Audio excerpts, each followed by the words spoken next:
Jesús de Nazaret fue sometido a 2 juicios. Uno de naturaleza religiosa ante las autoridades judaicas, principalmente el Sanedrín. El otro de naturaleza política, pues sí, ante la autoridad romana en la figura de Poncio Pilato. ¿Jesús fue culpable o fue inocente? No le hago la pregunta desde la perspectiva de la fe y del creyente.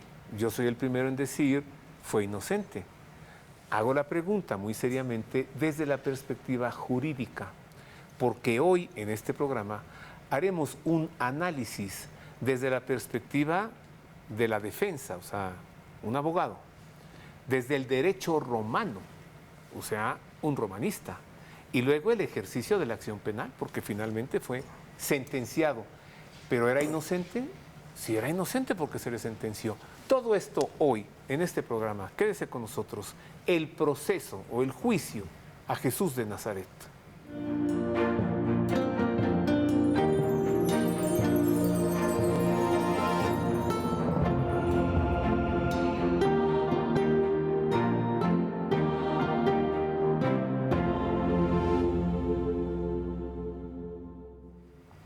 En efecto, ese es el tema de hoy.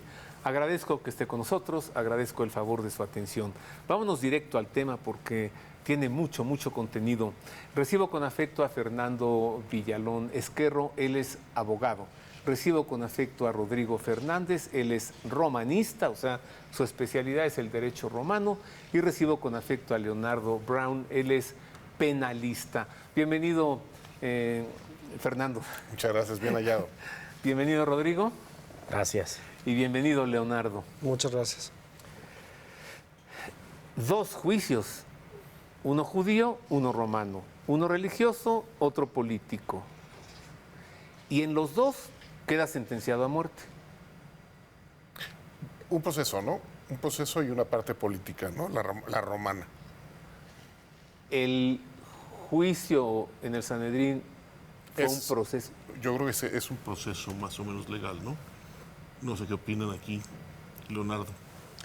Bueno, creo que aquí es importante resaltar que la decisión respecto a la vida o muerte de Jesucristo ya estaba tomada desde el momento anterior, incluso en que se presentara ante el Sanedrín. Razón que nos lleva a pensar de la propia lectura de los evangelios, que estamos hablando de pues un acto de simulación en el que se dan ciertas formalidades tratando de aparentar un proceso, aparentar un juicio y que por lo tanto, por razones de justicia, se pudiera estar condenando a muerte a Jesús de Nazaret. Sin embargo, lo que vemos es que en realidad la decisión está tomada ya previamente y el desarrollo de lo que comúnmente se ha llamado como el proceso contra Jesucristo es una concatenación de actos que se dan en muy breve tiempo, de manera prácticamente sumaria, y que sirven para la justificación de una decisión que en realidad no se deliberó, ni siquiera se consideró en ese momento, sino que ya había sido dictada por una cuestión de venganza, de odio. O sea, no hay un acusador, no hay una acusación, no hay una orden de aprehensión. Durante ese juicio o proceso judío, están buscando de qué lo vamos a acusar. O sea, no es un juicio. La orden de aprehensión sí se da. Van por el Monte de los Olivos. Pero dice el Evangelio que fueron sicarios. Dice Marcos, un grupo acompañado con espadas y palos. Y Judas allí. Claro, pero ¿a dónde lo llevan? A la casa del sumo sacerdote. Claro. Ni siquiera al Sanedrín. Claro, pero el sumo sacerdote es parte del Sanedrín. O sea, están los ancianos, están los escribas y están los sumos sacerdotes. Entonces, ellos tienen que hacer una formulación aparente en la noche, ¿no? Clandestino, para que el pueblo no se rebele. Es una simulación. Sí, porque una semana antes, ¿qué había pasado? Lo habían recibido, ¿no? Llegó el Domingo de Ramos. ¿no? Entonces era muy popular. Pero sí hubo la aprehensión. ¿Qué dice Rodrigo a este dicho de Caifás? ¿Es mejor que muera uno a que mueran muchos? Pues es un dicho muy interesante que creo tiene un significado que se debe ver desde la perspectiva teológica. Más vale el sacrificio de uno para la limpieza de los demás que el que todos nos condenemos. Por supuesto, las cabezas del pueblo de Israel lo que quieren es ejecutarlo y realizar esta maniobra política que los libra de un problema. Pero sin darse cuenta, la providencia parece estar guiando los hilos de la historia, y de algún modo ellos mismos, sin darse cuenta, están diciendo cosas que tal vez son sensatas desde una perspectiva teológica. Así como el cordero debe ser sacrificado para expiar los pecados del pueblo de Israel, sin darse cuenta, estaba él repitiendo esa idea, sin darse cuenta. Mira, Fernando, Rodrigo es romanista, ¿no? Pero habla como obispo. Lo advertiste, Rodrigo, dijiste, esto es teología. ¿Es cierto? Claro. Es teología. Bueno, tenemos entonces este proceso, simulación o juicio, ¿cómo le llamarías? En el Sanedrín. Y allí consideran finalmente que sí es culpable de un delito que es blasfemia y que por lo tanto debe morir. Pero ¿por qué no lo ejecutan? ¿Y por qué se esperan a que amanezca para llevarlo ante la autoridad romana? A ver, antes de responder a esto, veamos una rápida revisión de ese proceso o juicio ante Sanedrín. ¿Cómo le llamo? Juicio. Un enjuiciamiento. Un enjuiciamiento, o sea, un juicio fake en el Sanedrín.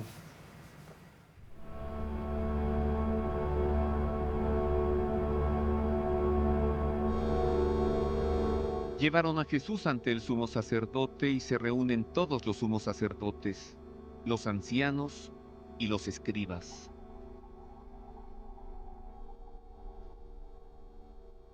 También Pedro le siguió de lejos, hasta dentro del palacio del sumo sacerdote, y estaba sentado con los criados, calentándose al fuego.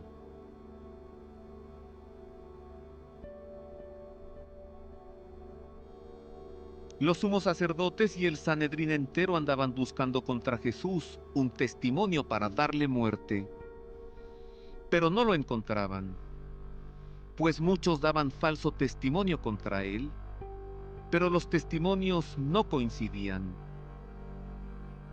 Algunos, levantándose, dieron contra él este falso testimonio. Nosotros le oímos decir: yo destruiré este santuario hecho por hombres, y en 3 días edificaré otro no hecho por hombres. Y tampoco en este caso coincidía su testimonio.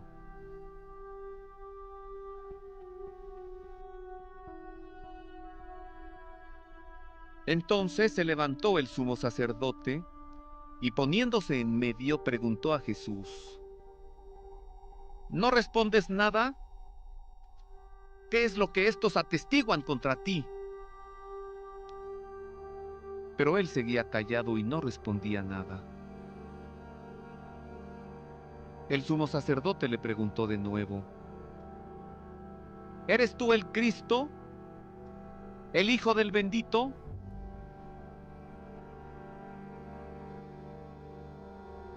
Y dijo Jesús: sí, yo soy. Y verán al Hijo del Hombre sentado a la diestra del poder y venir entre las nubes del cielo.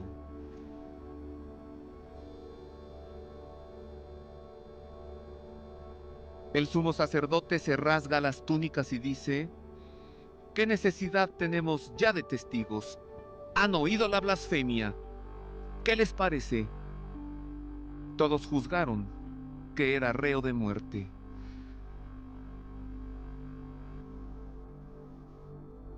Algunos se pusieron a escupirle. Le cubrían la cara y le daban bofetadas, mientras le decían: ¡adivina!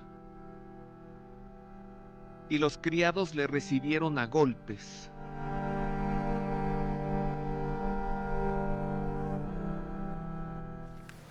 Bueno, eso en el Sanedrín, los sanedritas, las autoridades judaicas. Dejemos eso por ahora y vámonos ya a lo que más nos incumbe, ¿no? El juicio ante la autoridad romana, el juicio de naturaleza política o penal, ¿cómo es más adecuado llamarle?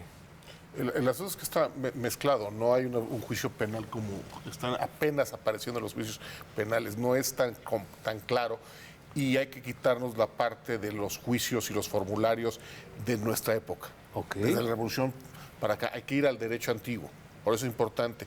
Por eso decías que Rodrigo, pues sí, el derecho también está unido a la religión, ha seguido unido, por eso esas frases son sacramentales para el derecho romano, ¿no? Es importante destacar rápidamente que el Sanedrín se le había quitado por parte de los romanos la posibilidad de enviar a alguien al patíbulo, a matarlo. Lo pueden juzgar, Pero decidir que es pena de muerte, pero no ejecutarlo. Pero no ejecutarlo. Pero vivían lapidando gente y despeñándola. Claro, Fernando. pero aparentemente... Eso sin un juicio. Sí, Ok. y sobre todo porque el emperador quiso dejar claro de quién tenía la autoridad. Ajá. Y para ellos era una humillación que les hayas quitado esa facultad. Que desobedecían diariamente, pero en el caso de Jesús hay que ser muy obedientes y entonces vamos a llevarlo para que Pilato nos dé permiso. ¿Así fue? Pues hay que ver que en la parte judía del enjuiciamiento, en efecto es el enjuiciamiento de un pecado de blasfemia, es un pecado que tiene un cierto carácter delictivo porque tiene relevancia pública. Se ha proclamado ser el Mesías. Sí, el Hijo de Dios, ¿no? Como dicen en hebreo, Bar la Jajai. Pilato se hubiera botado de la risa, ¿no, Leonardo? Es que dice que es el Hijo de Dios. ¿De cuál? ¿De todos? Felicidades, ya tenemos uno más. Eso hubiera dicho Pilato. Entonces a él se lo llevan con otra acusación.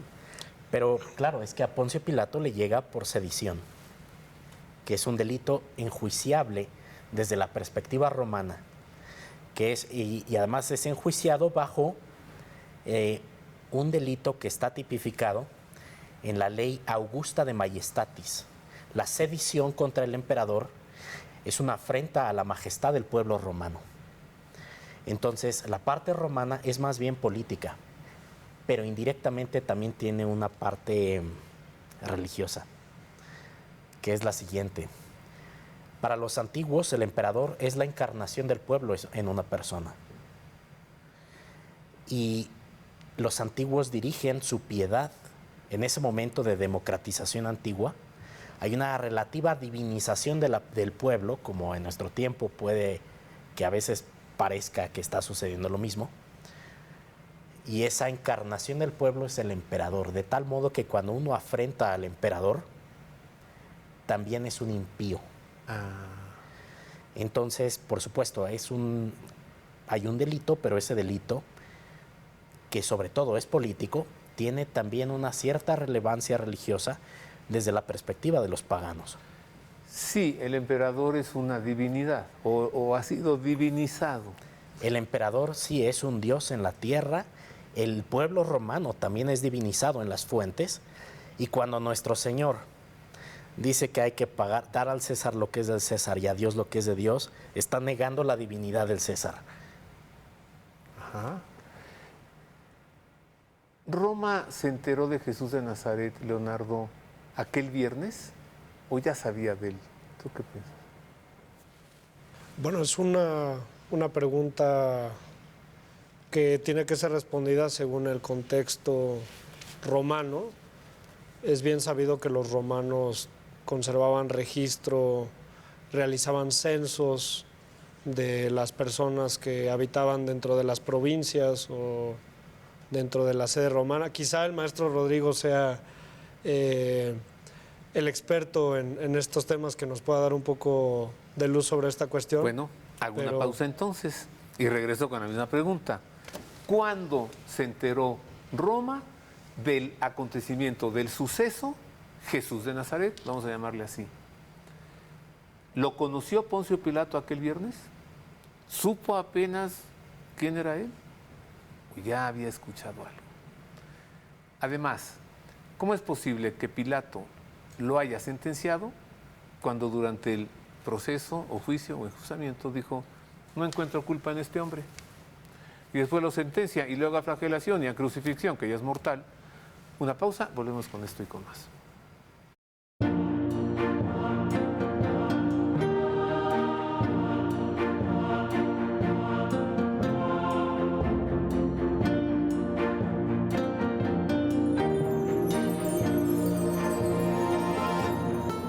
Ya estamos de regreso, queridos amigos. Hoy el tema, el proceso jurídico a Jesús. Y estoy conversando con Leonardo Brown, él es penalista, con Rodrigo Fernández, romanista, y con Fernando Villalón, abogado. ¿Cuándo Roma se enteró de Jesús de Nazaret? Aquel viernes nos adelantaba ya Leonardo. Bueno, tenían censos, como que sabían ya más o menos, ¿no? Pero, por ejemplo, en la aprehensión de Jesús en el huerto de Getsemaní, Roma no participa. Ya dijimos, son sicarios. Roma se entera hasta el viernes. ¿Qué dicen ustedes? Ya te andaba pasando la voz, Leonardo.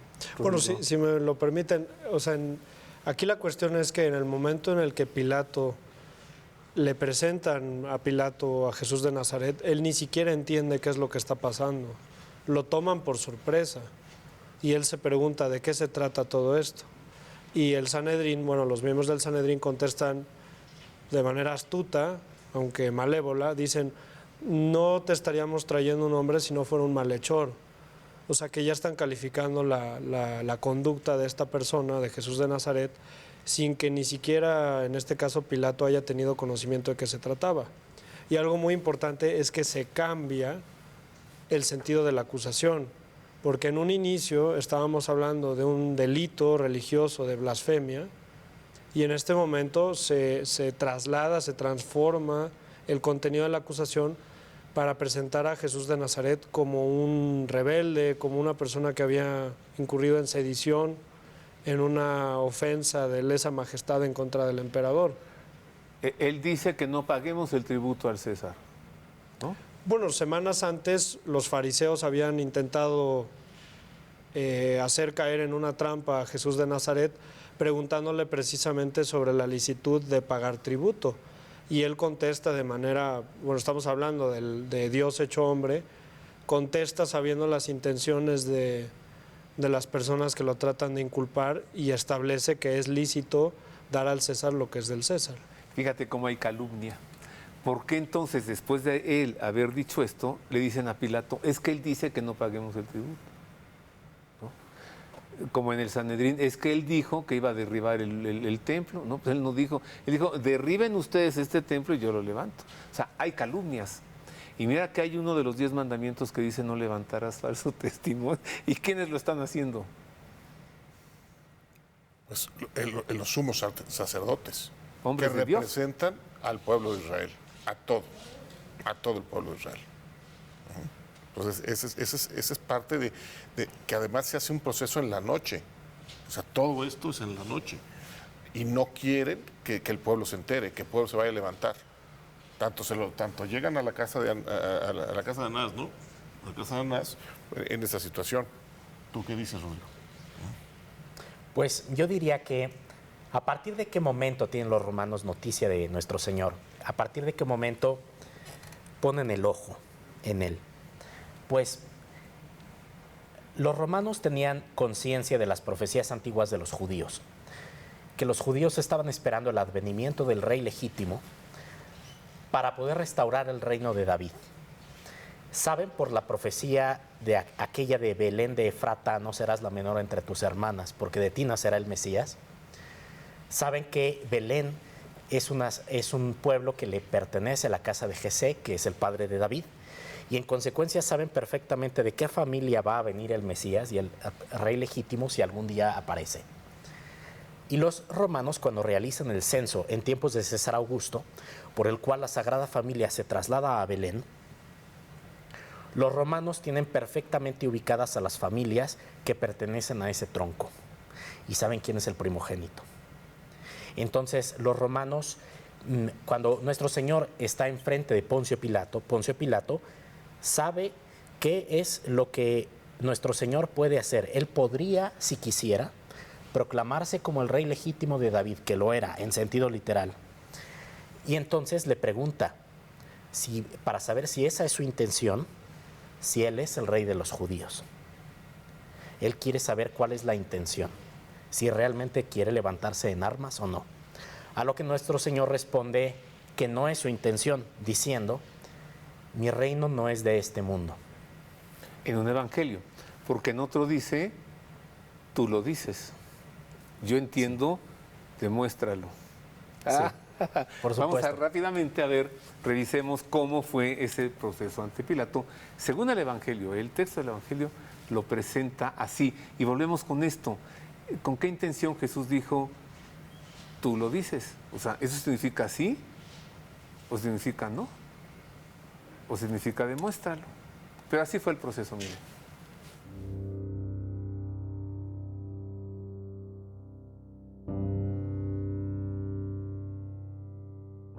Pronto, al amanecer, prepararon una reunión los sumos sacerdotes con los ancianos, los escribas y todo el Sanedrín. Y después de haber atado a Jesús, le llevaron y le entregaron a Pilato.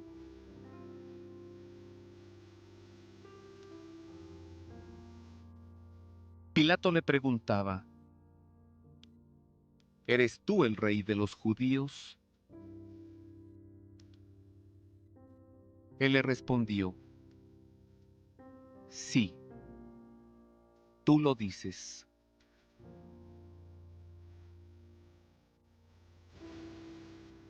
Los sumos sacerdotes le acusaban de muchas cosas. Pilato volvió a preguntarle: ¿no contestas nada? Mira de cuántas cosas te acusan.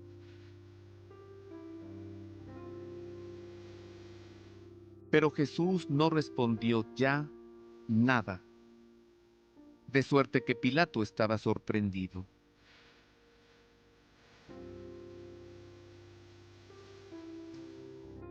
Cada fiesta les concedía la libertad de un preso, el que pidieran. Había uno llamado Barrabás, que estaba encarcelado con aquellos sediciosos que en el motín habían cometido un asesinato. Subió la gente y se puso a pedir lo que les solía conceder.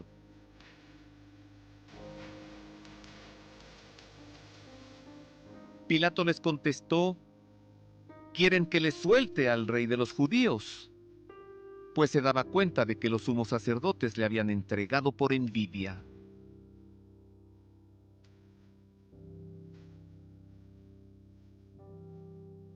Pero los sumos sacerdotes incitaron a la gente a que dijeran que le soltase más bien a Barrabás. Pero Pilato les decía otra vez: ¿y qué voy a hacer con el que llaman el rey de los judíos? La gente volvió a gritar: ¡crucifícale! Pilato les decía: ¿pero qué mal ha hecho? Pero ellos gritaron con más fuerza: ¡crucifícale!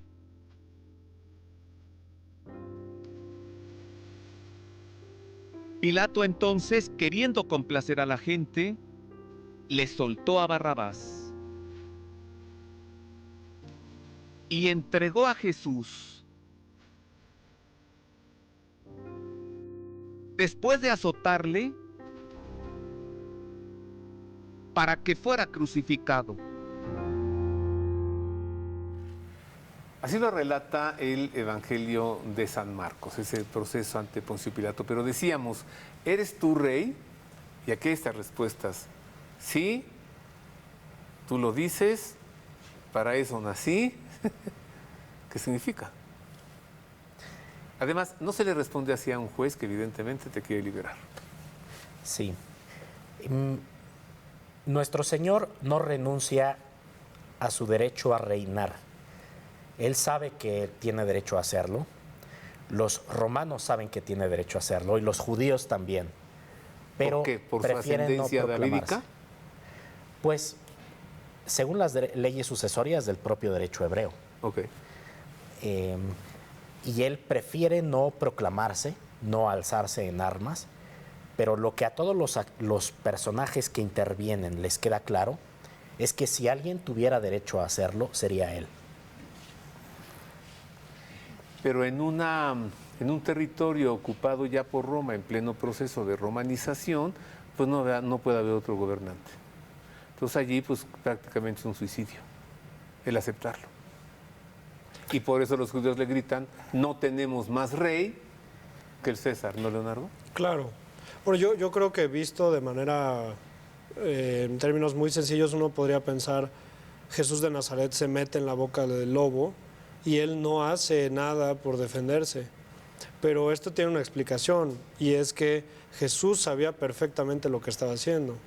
Y en la noche anterior, precisamente en el Monte de los Olivos, él llora sangre y pide a Dios que si es la voluntad del Señor, que él pase de esa copa, utiliza esas palabras, que así sea, pero que si la voluntad del Señor es que él sea sometido a esta acusación, a este enjuiciamiento, y que finalmente se le provoque la muerte más dolorosa posible, pues que él asume ese papel, porque finalmente la conclusión, es el clímax de todo el testimonio de vida que da Jesucristo, precisamente buscando la redención del género humano.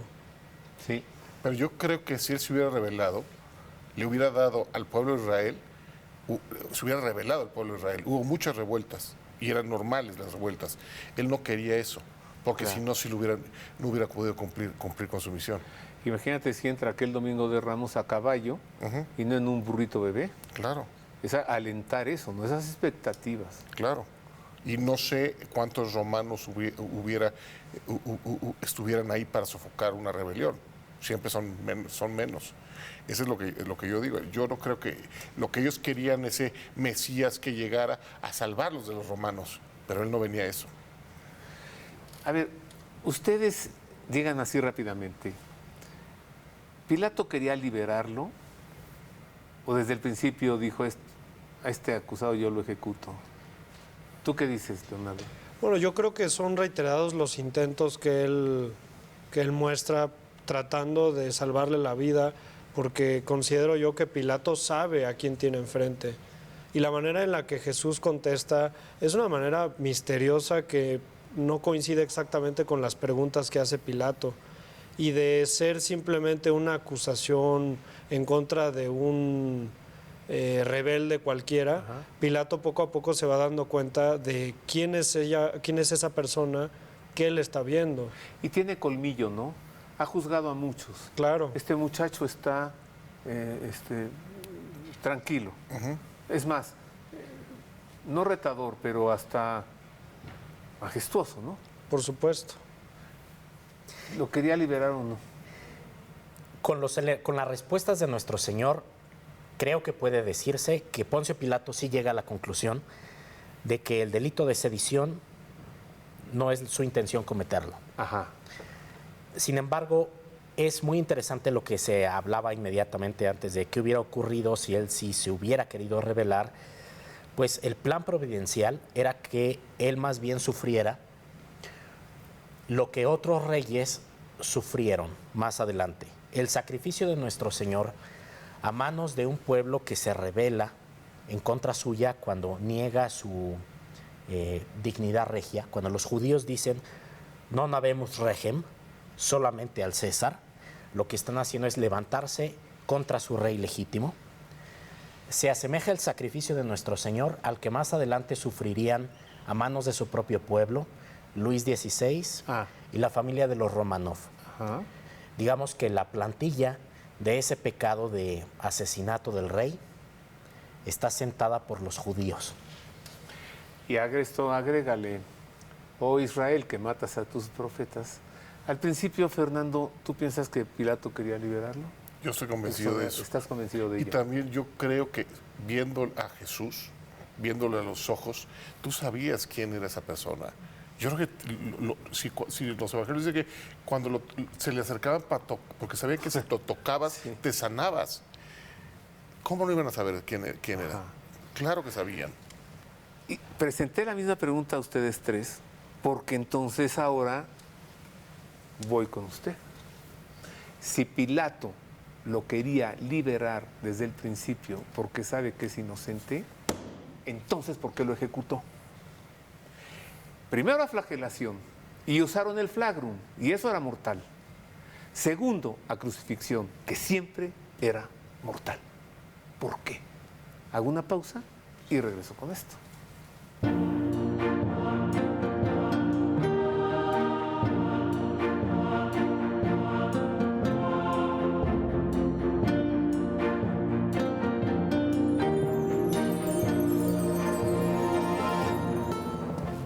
Ya estamos de regreso, sigo gratamente conversando con Rodrigo Fernández, romanista, con Leonardo Brown, penalista, y con Fernando Villalón, abogado. El tema, el juicio a Jesús de Nazaret. Decíamos antes de la pausa, ¿por qué si primero Pilato no lo quiere sentenciar, se da cuenta que es inocente, es más, lo dice, no encuentro culpa en este hombre, entonces ¿por qué luego lo manda? Y a ver, Leonardo, doble sentencia, eso no se puede hacer, ¿no? O sea, o flagelación o crucifixión, escoge, pero las dos. Bueno, yo lo que aquí veo es que Pilato, sabiendo a quién tiene enfrente, estamos en un juego de fuerzas en el que el Sanedrín está tratando de orillar a Pilato a emitir una condena en su favor, y Pilato constantemente está tratando de esquivar estas pelotas que le lanza el Sanedrín. Es un intercambio en el que los dos muy inteligentemente juegan sus cartas. O sea, eso ya es político. Es muy político por todo lo que representa y finalmente a quién va a beneficiar. Pero Pilato, jugando sus cartas, él las juega, pero finalmente el resultado no es el que él estaba esperando. Esto se ve, por ejemplo, en el momento en el que él ofrece a Barrabás. Él cuenta con que la élite judía va a aceptar a Barrabás, que Barrabás era un enemigo de la autoridad religiosa judía, pero resulta ser que la élite judía odiaba con muchísimo mayor ira a Jesucristo. Y por otro lado, bueno, la condena de la flagelación, por supuesto, la flagelación uno podrá decir, claro que era mortal y claro que podría acabar con la vida de una persona, pero él lo decide incluso buscando como último recurso evitar que finalmente se le cause la muerte a Jesús. Pero en este sentido el Sanedrín, yo creo que en este punto es claro que las leyes humanas se entrelazan con la providencia divina, porque en ese juego político, en ese estira y afloje de los dos actores importantes políticos de este momento, finalmente la dirección que toma la providencia es que Jesucristo sea muerto, sea crucificado, y para eso se vale de la astucia, de la maldad, de la calumnia del Sanedrín, que encuentra la manera de que este sea el resultado. ¿Dónde está el abogado de Jesús? ¿Que el derecho romano no establecía que un acusado debía tener un abogado? ¿No? ¿Y si no lo tenía, se le nombraba uno? ¿Dónde está? Pues Pilato se pone a hacer la de abogado a veces. sí, es que el juicio de Cristo ante Poncio Pilato no tiene como tal la estructura de un juicio entre una parte acusadora, una parte acusada y un juez, sino que es simplemente una indagación por parte de la autoridad política para determinar si alguien se quiere levantar en armas, como dicen sus acusadores, o no. Ah, qué interesante. Es más bien un interrogatorio, por así decirlo. No como tal, en esa parte, un juicio. De hecho, en cierto modo, siendo Poncio Pilato procurador y en consecuencia representante del emperador, y siendo nuestro Señor imagen del Padre, es como si se estuviera llevando a cabo una conversación entre Dios Padre y el César. Y lo cual además tiene la siguiente consecuencia muy interesante. ¿Por qué entonces Poncio Pilato, sabiendo que es inocente, no lo absuelve? Porque Poncio Pilato le confía esa decisión al pueblo, a la democracia. Y entonces la democracia se levanta contra el rey legítimo. como lo haría luego en siglos posteriores. O sea, se le volteó el chirrión por el palito. Busca la indulgencia para liberarlo. Pero al exigirle la liberación de Barrabás y no la de él, entonces ya no puede valerse de la indulgencia. Sí, Pero pero fue quizá haya algo más entonces, grave. ¿no fue él mismo contra el derecho romano? O sea, yo soy un juez, tengo aquel derecho romano y no lo acato porque sentenció a un inocente, lo dijo.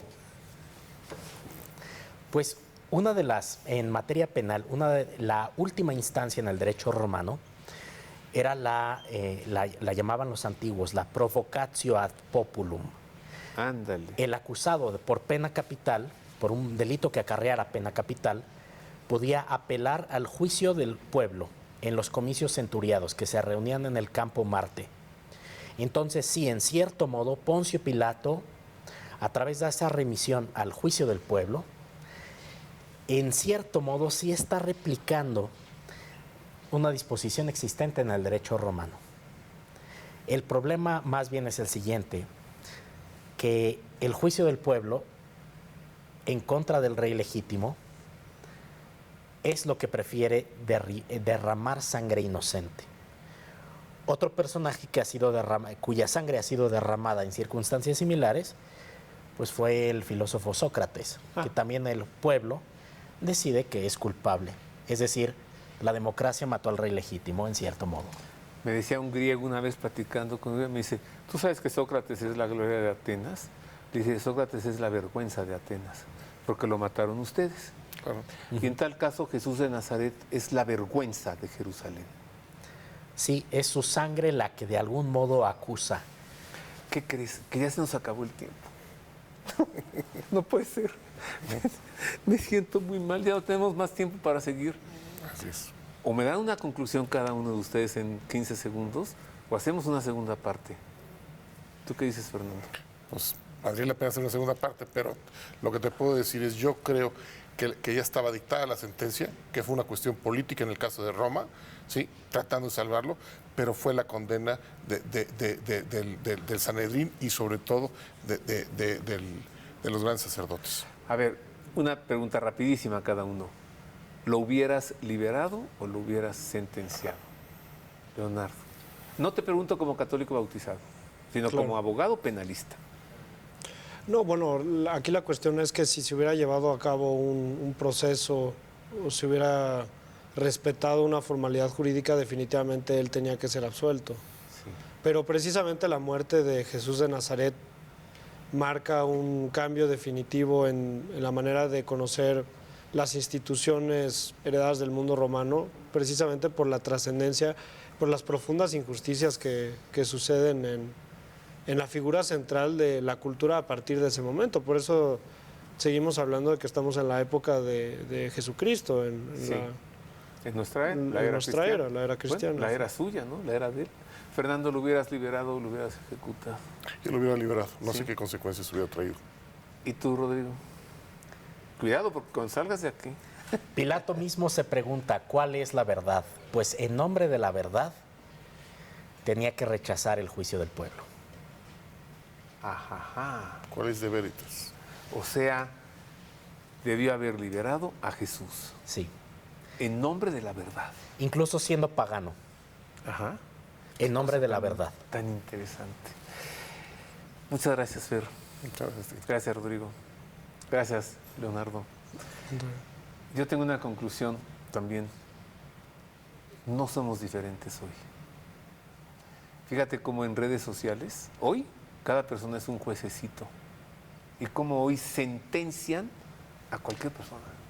Nos vamos, espero haberle servido. Agradezco muchísimo a Leonardo Brown, a Rodrigo Fernández y a Fernando Villalón por sus aportaciones. Y agradezco a usted el favor de su atención. Dios le guarde. Gracias.